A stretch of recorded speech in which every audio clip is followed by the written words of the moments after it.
While the Third Reich was collapsing and Berlin was reduced to rubble, some of the women closest to power faced that end from within, not as mere observers, but as figures who made decisive choices driven by loyalty, conviction, or fear. Eva Braun returned to the capital when defeat was already inevitable. Her presence was neither imposed nor accidental. She chose to be there alongside Hitler until the very last moment.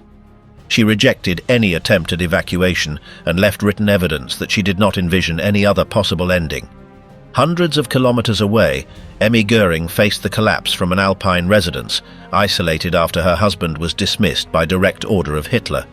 Surrounded by constant surveillance and in a climate of growing uncertainty, she focused her efforts on protecting her daughter and trying to prevent her husband's execution, a threat that, amid the chaos of the regime's last days, had been communicated as imminent. This documentary examines how, in the final days of the Third Reich, the wives of the main Nazi leaders did not stay on the sidelines of the collapse, but took a direct role in its outcome. From Berghof to the bunker, Eva Braun's last journey. Although her face was unknown to most Germans, Eva Braun had been by Hitler's side for more than a decade. She never held an official position, nor appeared at public events. Her presence remained outside the state apparatus, confined to a secondary role. From the Berghof residence, she lived surrounded by comforts, removed from the outside world, and devoted to her passion for photography. However, as the Reich began to crumble, her role also began to change. It was no longer a matter of waiting from a distance. In November 1944, she decided to return to Berlin, not as a decorative figure, but as someone willing to accompany him until the end. At the same time, while the Eastern Front was dissolving and Berlin was preparing for the inevitable, Hitler left his headquarters in East Prussia for the last time.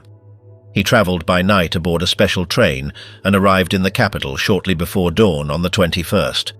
Although he had initially resisted relocating, it was Martin Bormann who managed to convince him.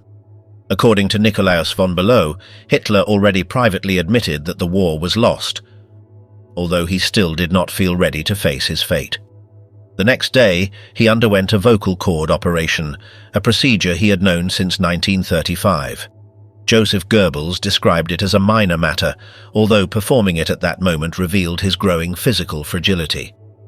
That same day, Eva Braun quietly arrived at the Chancellery and settled again in the private quarters on the second floor of the old building. For several days, Hitler, unable to speak, communicated only in writing. In the backyard, about 8 meters underground, a reinforced shelter had already been built, the Führer bunker. It covered just over 200 square meters and had 15 rooms, including a bedroom and a living room assigned to Eva.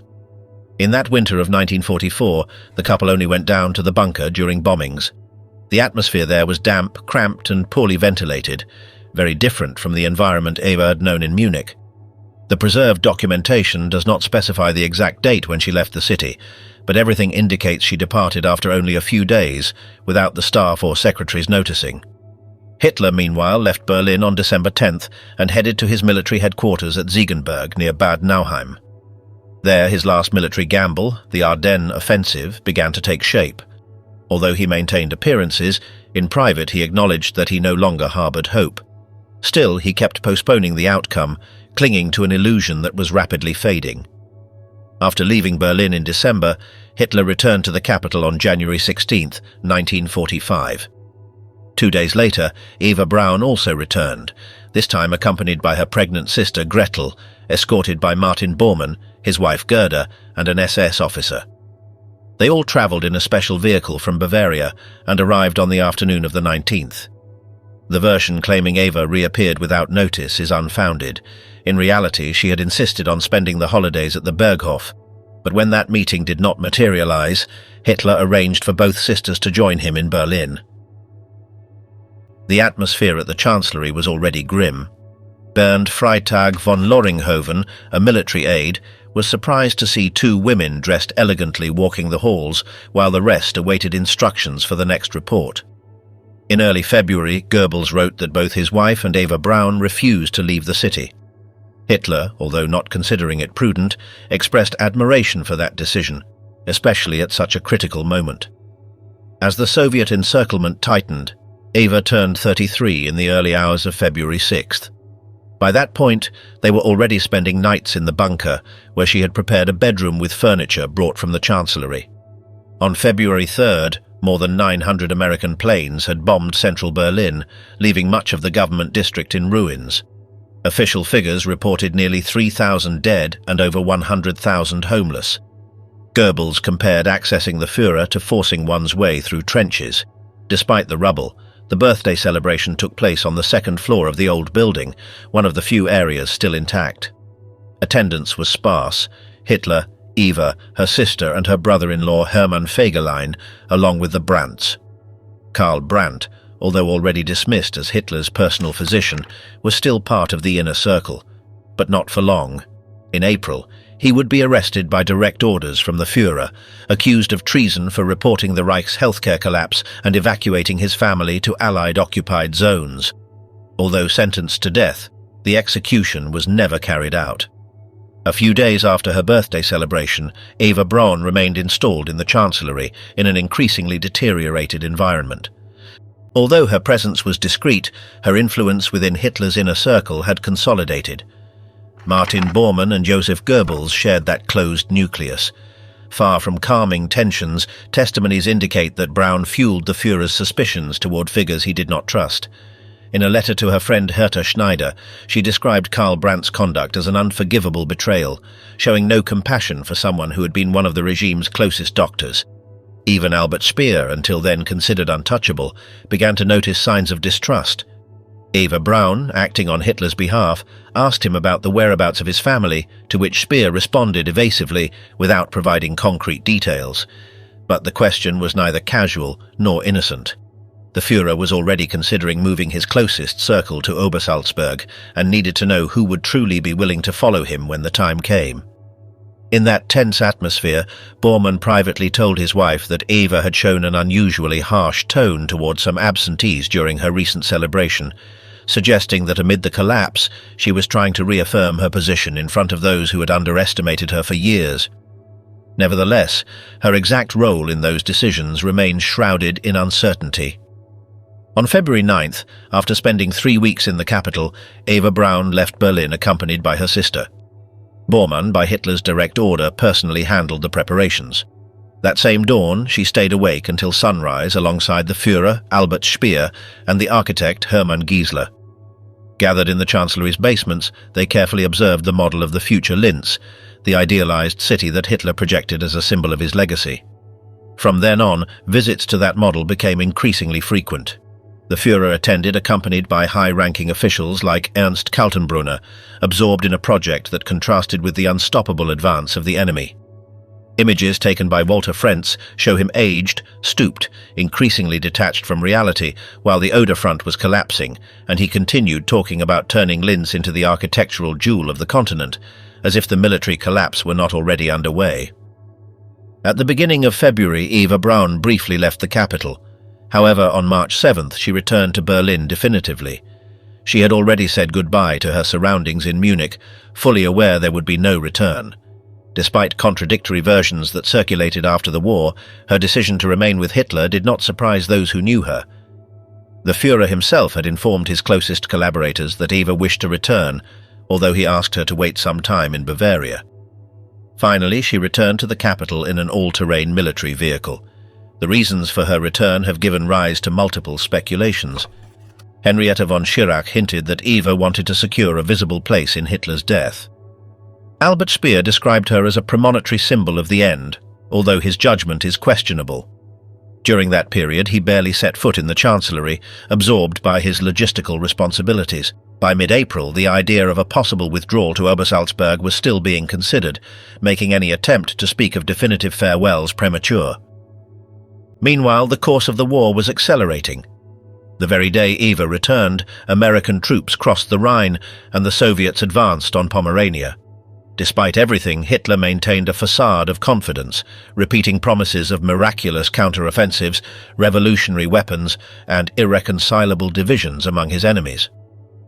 On March 19th, he signed an order authorizing the total destruction of any infrastructure useful to the enemy. The goal was to leave behind a scorched Reich. Only Speer's direct intervention prevented that measure from being fully executed. Alongside the military collapse, Hitler held long nightly meetings in the bunker that extended well into the early morning.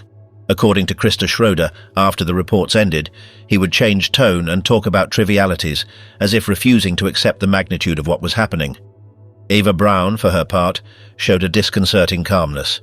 Even in March, she organized small gatherings with secretaries in her apartment, apparently oblivious to the looming disaster. But April marked a turning point. In a letter dated the 19th, Eva mentioned that Soviet cannons could already be heard clearly. Despite the warnings, she continued refusing to evacuate. She trained daily with the weapons she carried and said she felt happy to be near Hitler. She dressed carefully, maintained her composure, and demanded that the Führer show no signs of weakness. She even reprimanded him if she found a stain on his uniform. Until the end, she acted as if nothing could break the world she had decided to inhabit. On the night of April 20th, while Soviet artillery reached the southern limits of Berlin, Hitler celebrated his last birthday in the bunker. The main leaders of the regime came to congratulate him: Goebbels, Himmler, Göring, Ribbentrop and Speer. One after another they urged him to leave the city and seek refuge at the Obersalzberg. For moments he seemed to consider the idea. He even ordered the evacuation of his secretaries, assuring them he would meet with them again in a few days.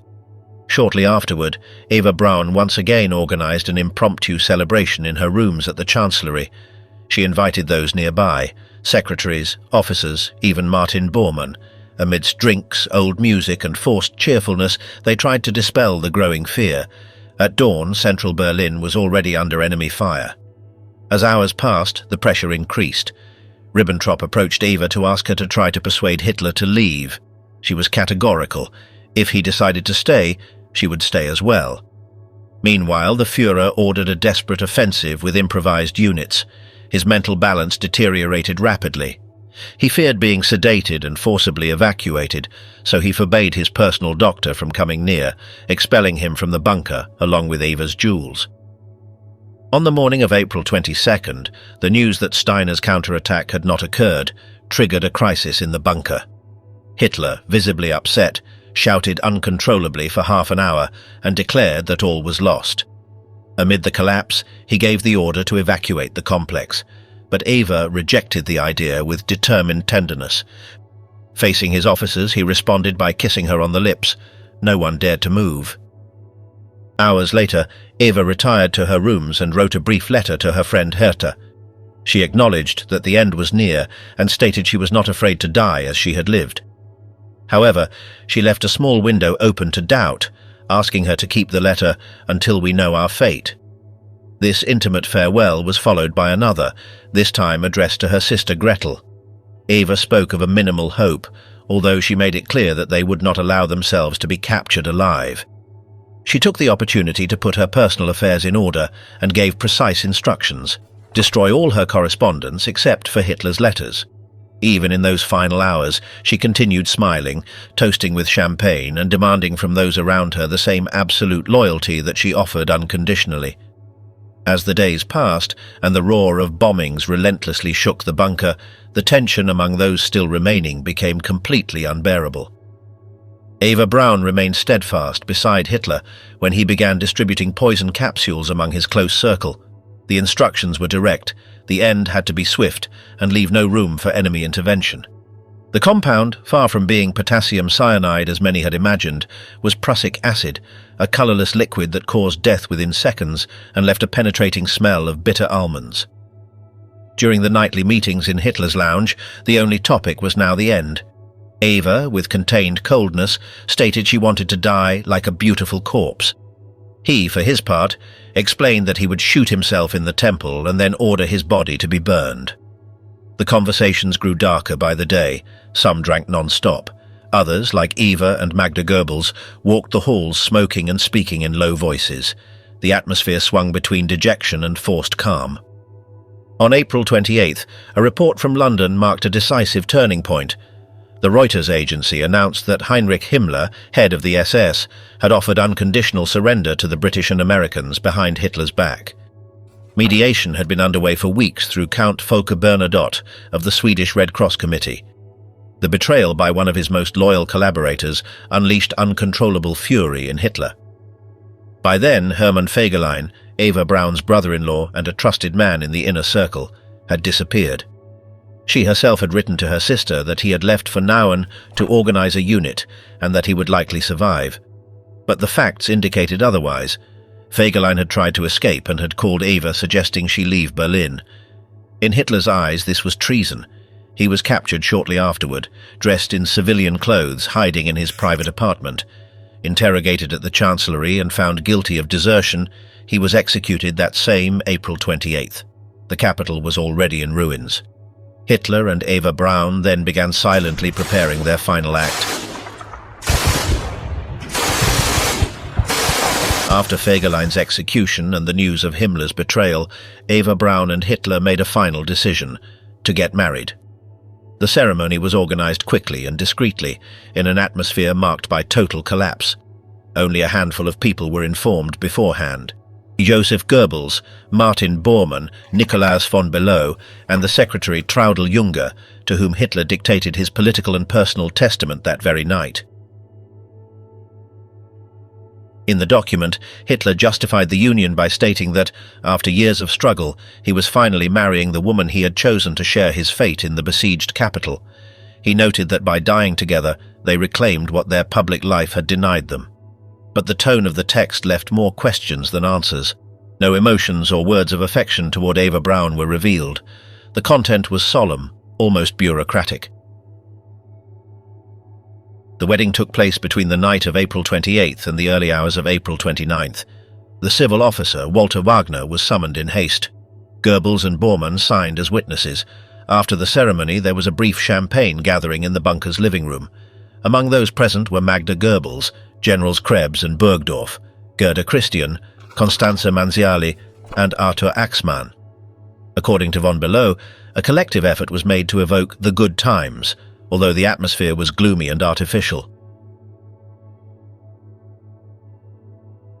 On the afternoon of the 29th, Hitler ordered the poison to be tested on his dog Blondie. The death was instantaneous. Later, the judicial authorities in Berchtesgaden concluded that it was a preliminary test before Eva Hitler's final decision, which had already been made by that time.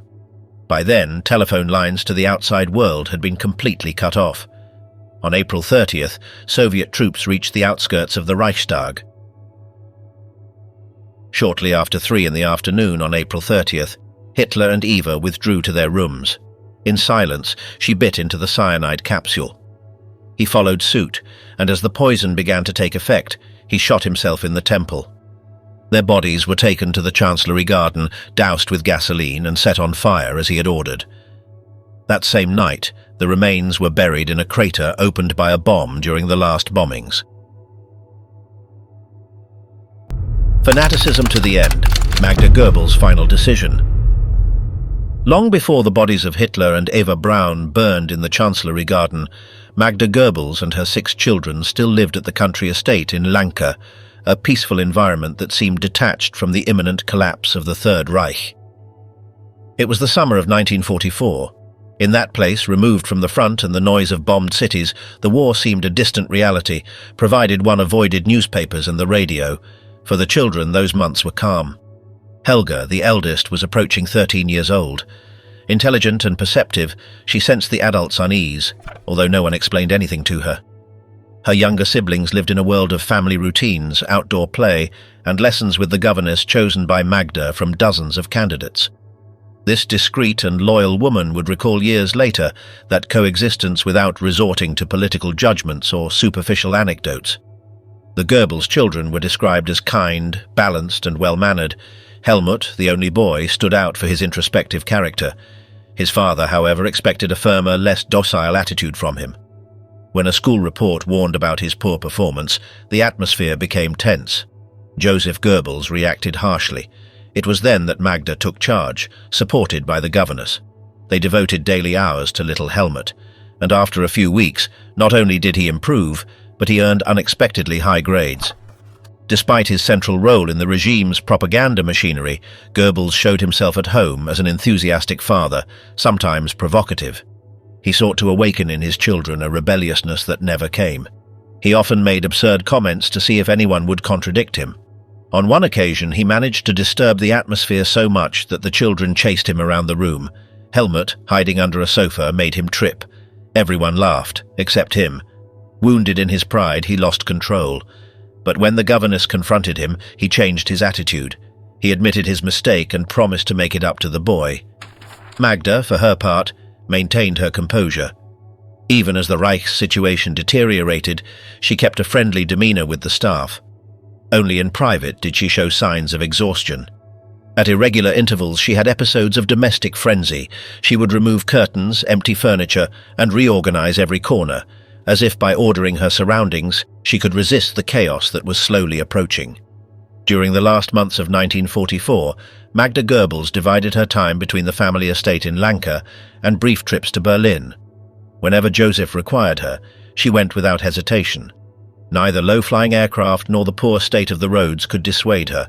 Although the strain in their relationship was evident, she still felt instinctively connected to him. Life in Lanka retained a certain routine. Hitler no longer visited the property, but Elo Quandt, her closest friend, appeared with increasing frequency. Only with her did Magda speak without filters. Her mother, Frau Behrendt, had also settled there, although the coexistence became tense. Overwhelmed by fear, the elderly woman vented her anguish on her daughter, demanding impossible solutions. She sometimes burst in at dawn, hinting at desperate gestures. Although she did not carry them out, her words left a lasting impression. Years later, she would recall Magda affectionately but would not find a single kind word for her son-in-law. On her birthday night, the children entered her room dressed in party clothes and carrying handmade gifts. Magda, surprised, broke down in tears. No one yet spoke of the outcome. One of the attendants recalled that, in moments of discouragement, Magda mentioned an end, though never clearly. She still trusted that something unexpected might change everything. Her habit was to wait and decide only when no options remained.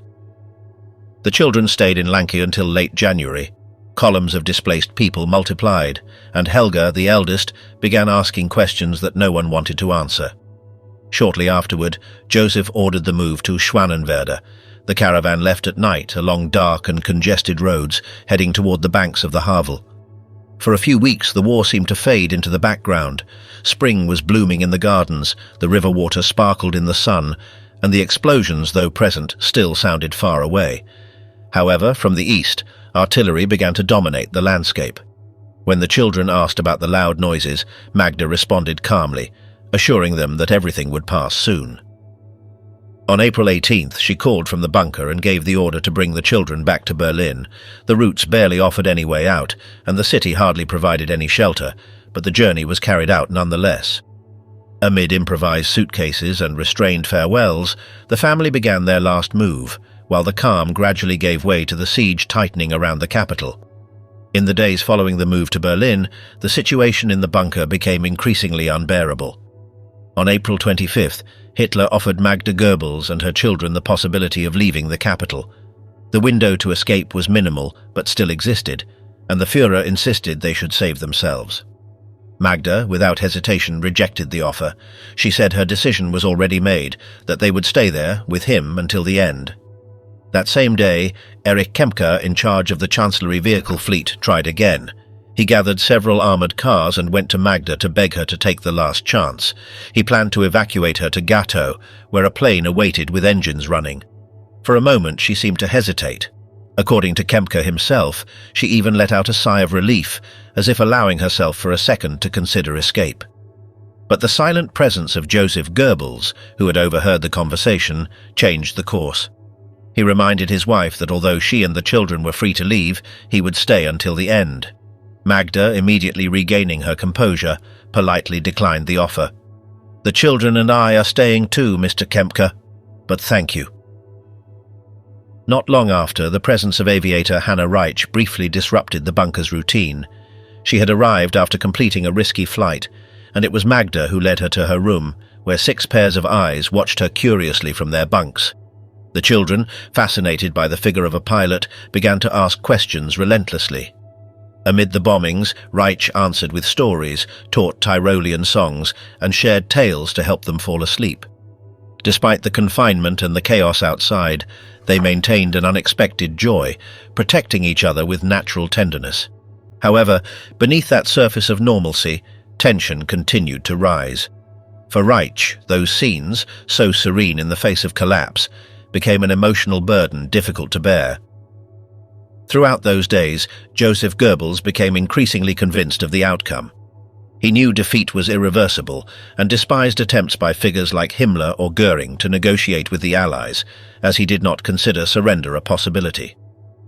Becoming his own director, he sought to give his death a symbolic dimension, as if it were a final propaganda operation conceived even beyond the end.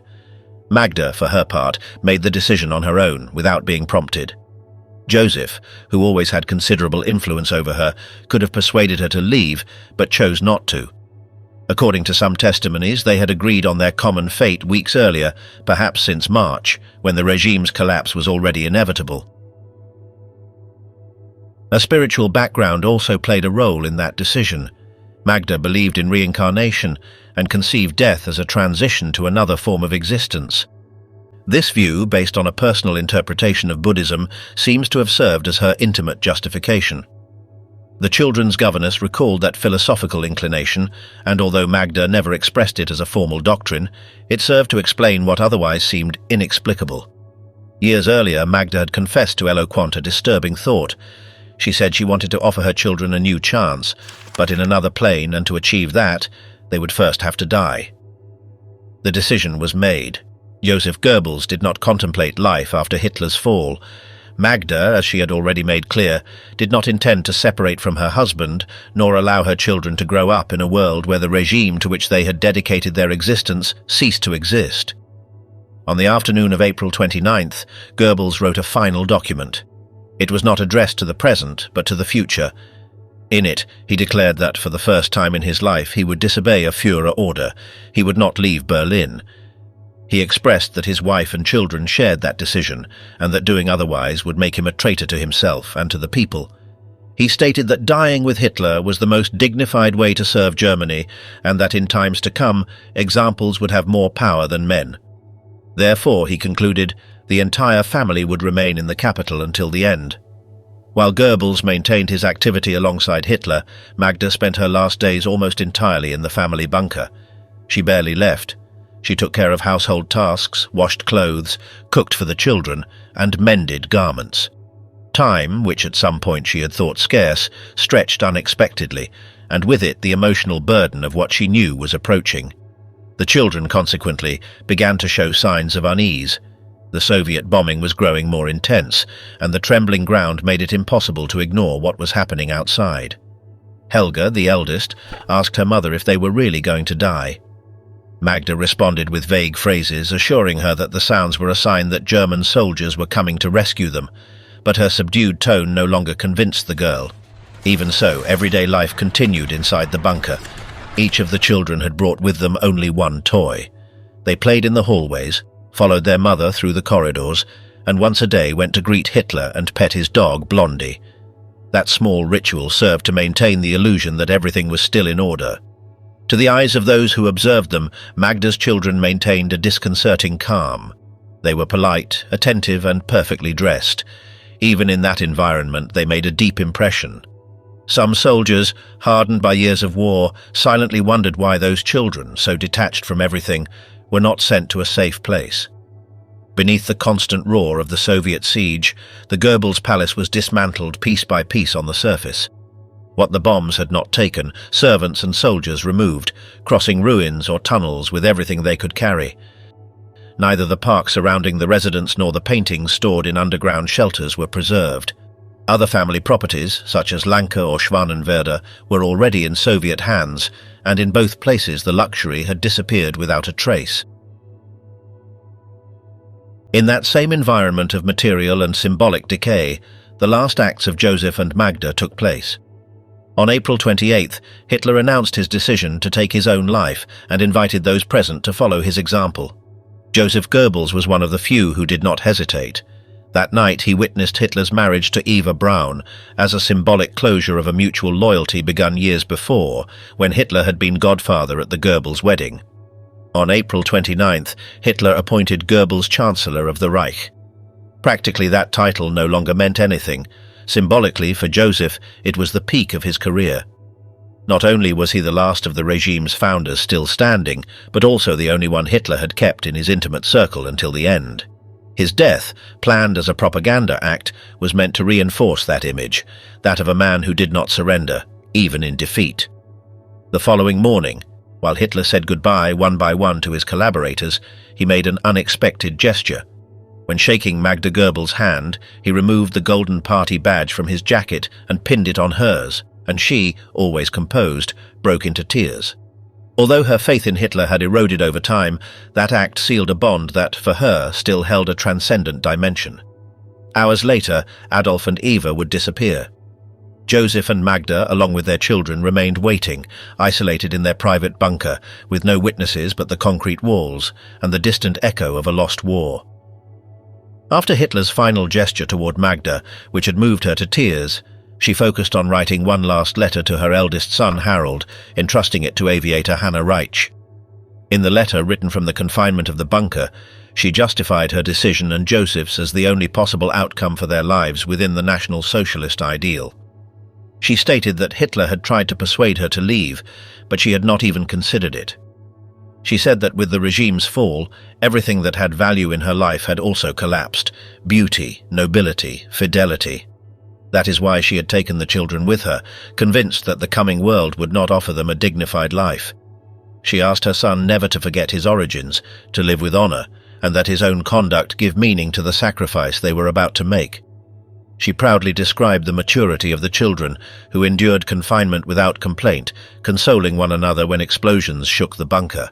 She even recounted that amid the collapse, the children still managed to draw a smile from the Führer, and told with special emotion how he had pinned his Golden Party badge on her jacket, a gesture she interpreted as the greatest possible recognition.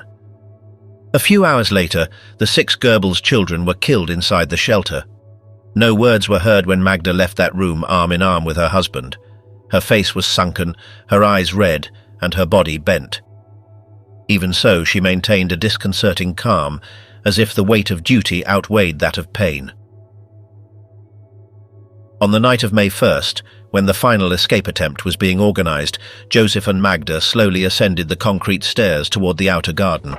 They would not allow anyone to help them. At the bunker's exit, their driver and Captain Schwagerman awaited them. To one side rested the fuel cans. They crossed silently into the darkness, stopped a few meters away. A sharp shot broke the stillness. Joseph had shot himself. Magda, beside him, fell after biting a poison capsule.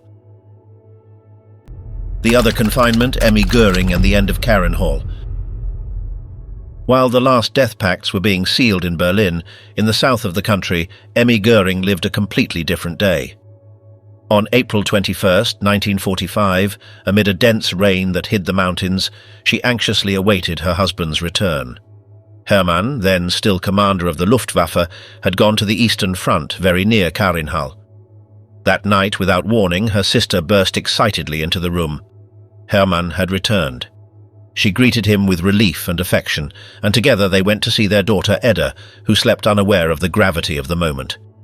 That brief family moment failed to conceal the tension already etched on Göring's face. He recounted his journey through a devastated Germany, with columns attacked from the air and cities reduced to ruins. Hitler had sent him to Berchtesgaden expecting to reunite there. However, doubts about the immediate future were evident.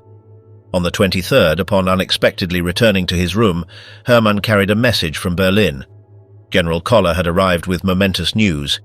In a meeting held in the bunker, Hitler had admitted that the war was lost, and before his generals had uttered an ambiguous phrase suggesting that Göring negotiate with the Allies. Clinging to the legality of the June 1941 decree that named him as Hitler's successor in case of incapacity, Hermann decided to write to Hitler requesting permission to assume command. If he did not receive a response before 10 o'clock at night, he would act on his own. That very afternoon, a reply arrived. The decree was no longer valid, and Hitler expressly forbade any initiative. Shortly thereafter, several SS men arrived at Göring's residence. With disbelief, Hermann assumed it must be a mistake. However, he was placed under house arrest, cut off from communication and watched throughout the night. Emmy, locked in her room, sensed that something irreparable was happening. The hours passed slowly, surrounded by armed soldiers. Although they managed to dine together, the tension was such that no one touched their plates. The next day, a guard informed her that she would never see her husband again. The isolation had just begun. The confinement imposed by the SS only intensified the gravity of what had occurred. Emmy could barely spend a few minutes with her husband, who was beginning to accept that he no longer had control over his fate. The night passed amid the alarms of bombings, and at dawn, a loyal officer allowed her a brief reunion with Hermann. She assured him that Edda suspected nothing. Relieved, he grasped her hand, repeating in disbelief that all this was unthinkable. Minutes later, the alarm sounded again. Emmy ran to her daughter's room, but the girl had already been taken to the shelter. Searching for Hermann, she found him shaving calmly. He refused to go down to the basement, but finally gave in to Emmy's insistence.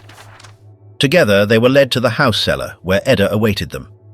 The official shelter, built by order of Bormann, was not yet operational, and the cellar door, deformed by impacts, could not close completely. During the wait, trembling, Edda commented that the attack was especially intense.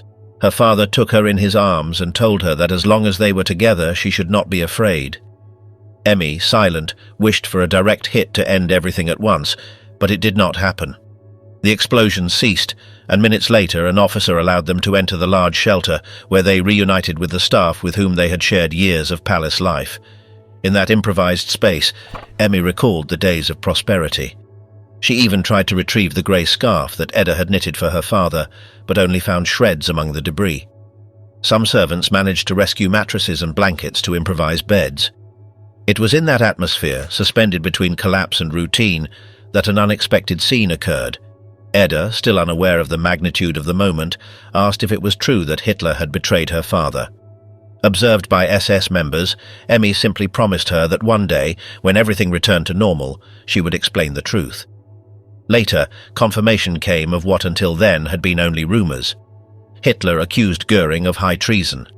Although they were later informed he would not be executed, he would lose all his positions and be expelled from the party. The news was devastating. Desperate, Emmy begged the doctor to delay sending a distressing message that Hermann had dictated. There was no mercy. The response arrived a few hours later. She, her husband and her daughter would be executed along with everyone present. The threat hung over Hermann like a sentence already passed. Emmy could not accept that Hitler had ordered his death, and much less that of their daughter. However, one detail sparked suspicion of manipulation. In the original message, someone had reinserted a phrase that Göring had removed. Even so, the threat was real. According to the orders, the execution would not take place until after the fall of Berlin. When informed that Elsa, Robert and Christa would be excluded from the sentence, the three servants reacted with loyalty that exceeded any protocol. They demanded to be executed alongside their masters if they were condemned. The gesture, unexpected and profound, left Göring speechless. He could only say that there were still moments capable of giving meaning to a life. Shortly after, they were informed they would be transferred to Mautendorf Castle in the Austrian Alps. Emmy knew that place well, an old family residence of her husband, gloomy, with endless corridors and a reputation for being haunted. She accepted the transfer on one firm condition: she would not be separated from Hermann. Her insistence worked, and she was able to travel with him. In Mautendorf, Emmy experienced unexpected relief. Breathing fresh air after so many days of confinement restored some serenity, although the danger had not disappeared. One night, her sister discovered an underground passage connecting to the village. Taking advantage of the lack of surveillance, they managed to contact Luftwaffe officers who, pretending to have authority, convinced the SS to disobey the execution order.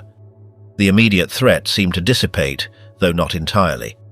On May 1st, a hidden radio brought them the definitive news: Hitler had died. Deprived of any possibility to justify his position before him, Göring fell into a state of absolute despair. Emmy, trying to pull him away from his desperation, pretended to feel unwell. The effect was immediate, and he refocused on her. Days later, on May 7th, the message they had been waiting for arrived. They were free. But for Emmy, that freedom brought no comfort. Göring, steadfast until the end, wrote a final letter addressed to Eisenhower. In it, he did not ask for mercy, only one thing: that Germany might find a dignified peace before being completely destroyed. The next day they set off for Zell am See, crossing the snowy landscapes of the Lungau, with uncertainty marking every kilometre. Emmy and Hermann Göring trusted that the American forces would allow them to surrender without resistance. Shortly before arriving, the echo of gunfire broke the Alpine silence. They thought it was the Americans, but it was only German soldiers spending their last ammunition. Upon reaching Rastatt, Luftwaffe units surrounded the car upon recognizing the Reichsmarschall. It was a brief scene, charged with emotion, where the enthusiasm of the troops contrasted with Hermann's somber face. Shortly afterward, an American vehicle approached. An officer emerged who introduced himself as Stack. He maintained protocol, showed respect, and communicated to Emmy a message that reassured her. Eisenhower accepted receiving Göring, who could come and return in freedom. With that promise, they were housed in Fishhorn Castle. That very night, an American soldier spoke to Emmy the words she had been waiting for years to hear. The war was over. Overwhelmed with emotion, she cried with relief for the first time in a long while. The next morning, while Hermann prepared for his meeting with Stack, Emmy firmly reminded him that, whatever happened, she would not separate from him. He tried to appear optimistic, although his gestures hinted that this was a different kind of farewell. From the window, she saw him leave for the last time as a free man. Moments after seeing Hermann depart, Emmy's body reacted unexpectedly. Her right arm became paralyzed for no apparent reason. She did not yet know it would take 2 years before she recovered movement. At that very moment, Edda entered the room. The girl, unaware of everything except the change in tone around her, asked a question as simple as it was devastating. She wanted to know if they had won the war. True to her promise not to lie, Emmy answered honestly. Edda, still confused, nodded determinedly and said she would be brave, although she could not hide her disappointment. She had expected Germany to win. As the days passed, the apparent calm gave way to a routine marked by confusion. Constant searches, unfounded suspicions, and baseless accusations became part of daily life. A misunderstanding with a young actress surnamed Braun led a general to suspect that Emmy was hiding information about her relationship with Eva Braun. The disdain she received from that officer, convinced of a non-existent lie, left a difficult-to-erase scar. On June 2nd, Edda turned 7. Emmy tried to offer her some comfort, some gesture, but sadness permeated everything. A few days earlier, Frau Bauer, devastated by her husband's arrest, had taken her own life. Without knowing it, Emmy was right when she told her daughter that her aunt had reunited with her husband. In that shattered world, even the simplest words contained truths impossible to accept. After weeks of uncertain waiting, the routine in Straubing became increasingly bleak. The absence of news about Hermann fed a growing unease, and isolation weighed heavier than any concrete suspicion. Amid that tense stillness, in mid-October of 1946, an acquaintance approached with the information Emmy had so feared receiving. Her husband had taken his own life in his Nuremberg cell, a few hours before the scheduled execution. There was no official announcement, nor immediate confirmation, only a phrase shared quietly, almost cautiously. Emmy did not react with surprise, but with a form of contained relief. She understood that in the end, he had managed to evade what terrified him most, a public death, subjected to the executioner's ritual. Inside her still echoed the words she had heard him say many times. "They won't hang me." The real blow came shortly after, when she had to explain to Edda that her father would not return. The girl, unable to fully grasp the loss, imagined that an angel had come down from heaven to deliver the poison. Emmy did not break the fantasy, but the wound was deep. Years of unshakable happiness were buried beneath a definitive absence. "Life," she would later write, "had lost all meaning for me." From then on, a slow but relentless decline began. Emmy was arrested, fell ill, lived in miserable conditions, and even had to be separated from her daughter for long periods. In the denazification processes, several witnesses recognized her past help, but the verdict was not based on facts, rather on associations. She was reproached for her marital loyalty. "The only thing they could condemn me for was having loved my husband," she would declare without ambiguity. She lost almost everything: properties, reputation, comfort. Nobility and luxury gave way to an austere life marked by necessity. But Emmy never renounced her past. She continued writing letters to Hermann, as if the bond, though invisible, remained alive. She found in her daughter Edda the only reason to resist. Over time, she learned to see pain and joy as inseparable parts of the same life.